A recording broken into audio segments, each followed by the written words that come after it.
Hi, and welcome to another episode of Hot Takes with me, the Silver Fox. And this one's quite a new story. It's like relatively quickly came up. It was actually released in the middle of making the last video.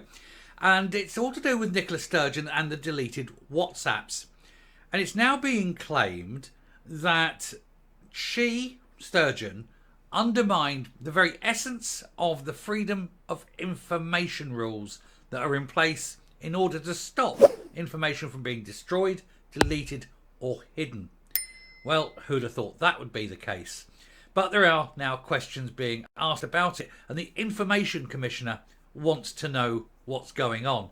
He has a lot of power and he's outside of the remit of the inquiry. So you've got the questions being asked by the inquiry, but now another question session is being set up, this time by the Information Commissioner, David Hamilton, who wants to know what the hell is going on and why she felt it was necessary to delete things despite being told not to, and why she changed the rules of freedom of information by undermining them for everyone. We'll take a look because it's just another drop in the barrel of crap that is Nicola Sturgeon and her handling of data over the whole pandemic. Let's have a look. So the watchdog claims that Nicola Sturgeon and her officials may have undermined the freedom of information rules during COVID pandemic. I don't think anyone would doubt otherwise. She would do anything other than tell the truth. The truth must never come out as far as she's concerned, because she knows how damaging it would be. It would be jail, probably for the rest of her life, possibly for murder, corporate mass murder, potentially, possibly. The former First Minister and her clinical director, Jason Leach, faced growing questions about why they deleted WhatsApp messages during the pandemic after the bombshell revelation at the UK COVID inquiry. The head of the independent watchdog charged with enforcing freedom of information laws in Scotland has suggested they were undermined by Nicola Sturgeon and her officials during the COVID pandemic. Information Commissioner David Hamilton said revelations from the UK COVID inquiry made it seem like legislation was being subverted. Now, he has power. The Information Commissioner has the power. He can set up his own inquiries. He can get this done under the auspices of a court hearing. So it would be under oath. He can do all these things. As a commissioner, he has that power.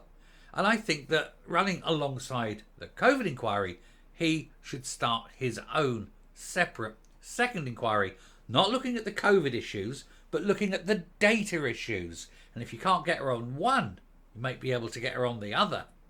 Let's see how this will work. We previously told how bombshell evidence heard last week found that the former First Minister deleted her WhatsApps during the time period, despite knowing that she shouldn't. But of course she had to, didn't she? She had to, knowing what was said on those things. And as did National Clinical Director Jason Leach. Chat logs involving the pair had damning discussions about the wiping of potential evidence. So they knew what they were doing. They knew they talked to each other and talked about wiping the evidence that they had to wipe, because the last thing they want to do is be found guilty of the things that they probably undoubtedly did. Or at least they almost certainly probably undoubtedly did, as Sir Humphrey Appleby may say. Mr. Hamilton describes these messages as quite concerning and added that he could launch a probe into potential breaches of FOI law. There we go. So she could have broken the law, and it is a law and it is a punishable offence. Professor Leach is under growing pressure to explain his stance as he described deleting WhatsApp texts as a pre-bed ritual, even though he knows he should not have done it. The Sunday Mail previously reported that this happened before the COVID inquiry confirmed it last week, and with the Scottish Government claiming that it was untrue. So somebody's lying, but it's the SNP. Everybody's lying all the time. None of them ever tell the truth. They can't. They can never tell the truth. It released a private statement at the time which read, "It is not correct to suggest the National Clinical Director deleted every WhatsApp message every day." Then he came out and said, yes, he did. So the government are lying. Leach is lying. They're all lying. Every one of them. Liars, hypocrites, and potentially, possibly murderers. Ms Sturgeon was also accused by the inquiry of wiping all her messages, which she admitted to during a statement on X. as she said she was just following government policy. Government policy is not to delete messages. Government policy is to retain messages. She added that some of the correspondence was gleaned off those who she'd messaged, but that she was not in any WhatsApp groups during the pandemic. And that we know is a bullshit answer. We know that she's lying. That, because there was the guy came up, I can't think of his name, but the other guy came up in the thing and saying, no, he has the messages there, and she was part of the group. And this was, I think this was part of the Scottish inquiry. So again, she's caught out in her own lies. The problem is these people lie so much, they forget which lies are supposed to be the ones they're pretending are true. And so they lie, and they go, oh, which lie was it? Was it that lie or was it this lie? And then they just go, I'll just invent a new lie and hope the other ones get forgotten about. But we don't forget about them. Mr. Hamilton told the BBC Radio's Good Morning Scotland that the principles of freedom of information rules appear to be subverted. By that, he means broken the law. Based on evidence published by the inquiry. He said some of the material came out last week. I think many people would say beggars belief. Well, it would do for anyone else. But for this lot, it's just expected. Nobody expects anything less from these lying bastards, do we? They're all liars, every single one. And they end up killing people. And they want to run away from their responsibilities. They daren't be seen to be what they are. Mass murderers. He says, what we need to look at is the principles of the freedom of information regime. And that's my focus in this. Not the particular aspects of the inquiry. So as I say, he's now looking just purely at the data, at the logging, at the destruction of messages and things like that. The information, rather than the whole wider COVID inquiry. But if he does that, and she has broken the law, then that is a prosecutable issue that he can bring separate from what's found in the COVID inquiry. Because they would be separate things. If she did it as part of the COVID inquiry, that's a contempt of court.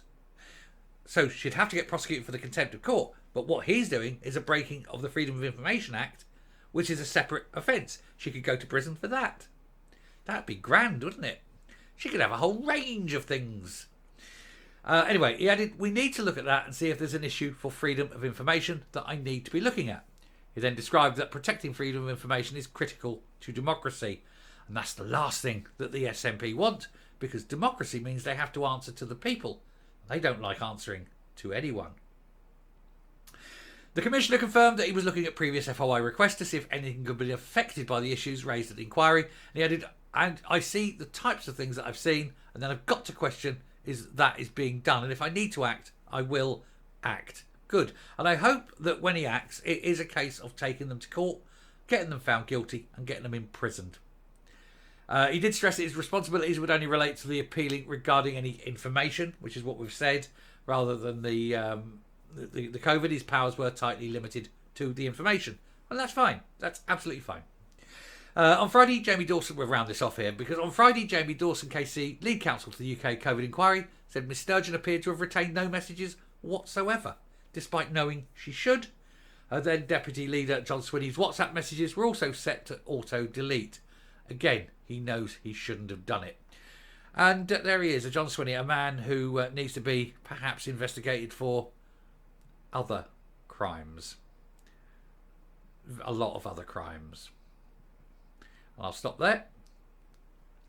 And it's just going through a few of the things, and then we're rounding off. Then it's the government sort of saying, oh, well, no, it isn't that bullshit bollocks, and we don't want to know, because we know they're lying. They lie all the time. All the time. Nothing you can believe. And yet the morons will still vote for them. They'll be burying Grandad, but hey, it was a price worth paying. Coming up.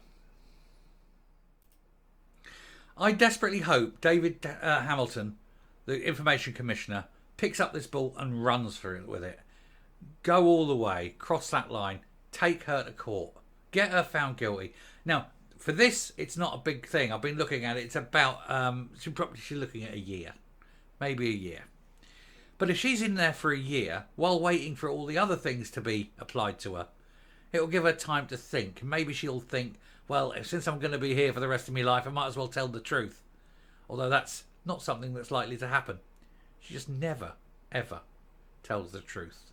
She can't, not even to herself. She doesn't realise that she's a loathsome, horrible shit of a woman. But she is. And that's the truth.